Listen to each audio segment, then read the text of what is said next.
Sahabat dan saudaraku, mari menggunakan waktu mempelajari firman Tuhan hari ini.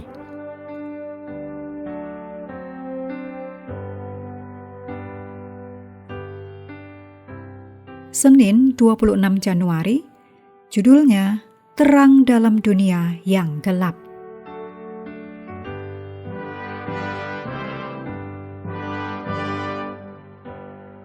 Kita mulai dengan doa singkat yang didasarkan dari Daniel 12 ayat 3. Yang telah menuntun banyak orang kepada kebenaran, bercahaya seperti bintang-bintang, untuk selama-lamanya. Amin.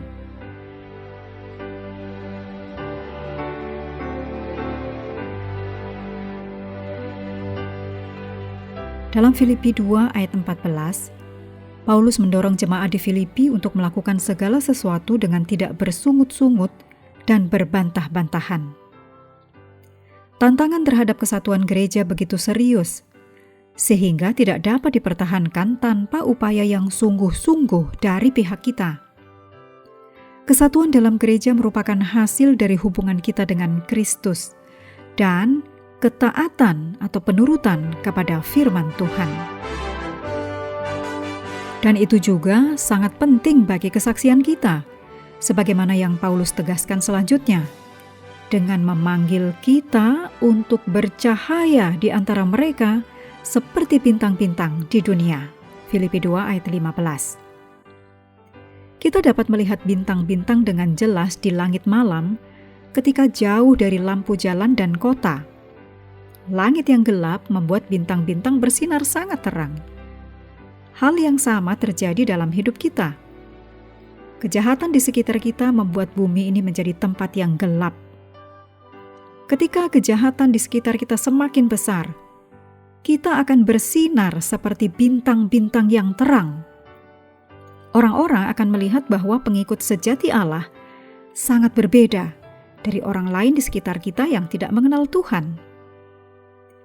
Betapa pentingnya untuk tidak membiarkan gagasan, tekanan, dan praktek duniawi membuat kesaksian kita memudar atau bahkan hilang sama sekali. Kata Yunani yang diterjemahkan sebagai tulus, secara harfiah berarti tidak tercampur atau murni. Yesus mengingat serangan ganas yang kemungkinan besar akan dihadapi oleh para saksinya. Dan Yesus mendorong kita untuk menjadi tulus seperti merpati. Matius 10 ayat 16. Demikian pula, Paulus menasihati kita untuk bijaksana terhadap yang baik dan bersih terhadap yang jahat. Roma 16 ayat 19. Program berita modern di zaman kita seringkali menampilkan kisah-kisah yang mengerikan. Jadi, kata-kata Daud merupakan aturan penting yang harus kita ikuti. Mazmur 101 ayat 3. Tiada kutaruh di depan mataku perkara dursila. Kita tidak perlu takut karena menjadi berbeda. Iman kita harus semakin membedakan kita dari dunia. Tujuan kita adalah bercahaya seperti bintang-bintang di dunia. Satu-satunya cara untuk melakukannya adalah dengan menolak menyesuaikan diri dengan dunia ini, dengan berpegang pada firman kehidupan. Pilihan kita menentukan apakah kita telah hidup dengan mengingat hari Kristus atau justru berlari dengan sia-sia. Ayat-ayat disadur dari Filipi 2 ayat 15 dan 16, Roma 12 ayat 2, 1 Korintus 9 ayat 24 sampai 27.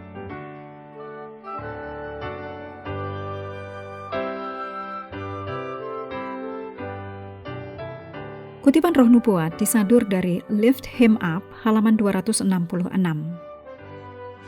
Bila kita menghidupkan prinsip-prinsip murni Injil Kristus, kita menghormati dan memuliakan Bapa kita yang di surga. Ketika menghidupkan ini, kita memantulkan terang yang diberikan surga ke dunia gelap di sekitar kita. Orang berdosa akan terpaksa mengakui bahwa kita bukanlah anak-anak kegelapan, tetapi anak-anak terang. Bagaimana mereka akan mengetahuinya? Melalui buah yang kita hasilkan. orang bisa saja tercatat di buku gereja namanya. Tapi itu tidak otomatis menjadikan mereka anak-anak terang.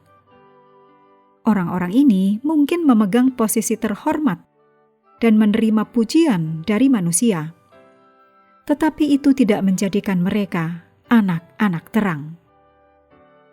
Harus ada karya kasih karunia yang mendalam, yaitu kasih Allah di dalam hati.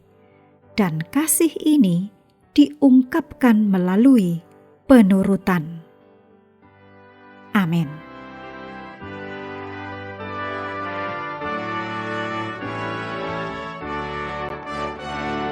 Menutup pelajaran hari ini, segala pujian kita naikkan hanya kepada Tuhan yang telah memberikan Roh Kudus untuk menyertai dan mengajari kita firman kebenaran.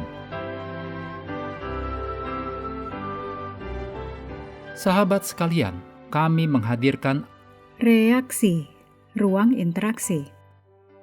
sahabat juga diundang berpartisipasi terkait dengan iringan musik yang digunakan. Silahkan beri jawaban untuk judul atau bagian lirik dari iringan musik setiap pelajaran. Bagi yang memberikan 4 jawaban benar, akan menerima hadiah kecil. Terima kasih telah belajar bersama. Tuhan memberkati kita semua.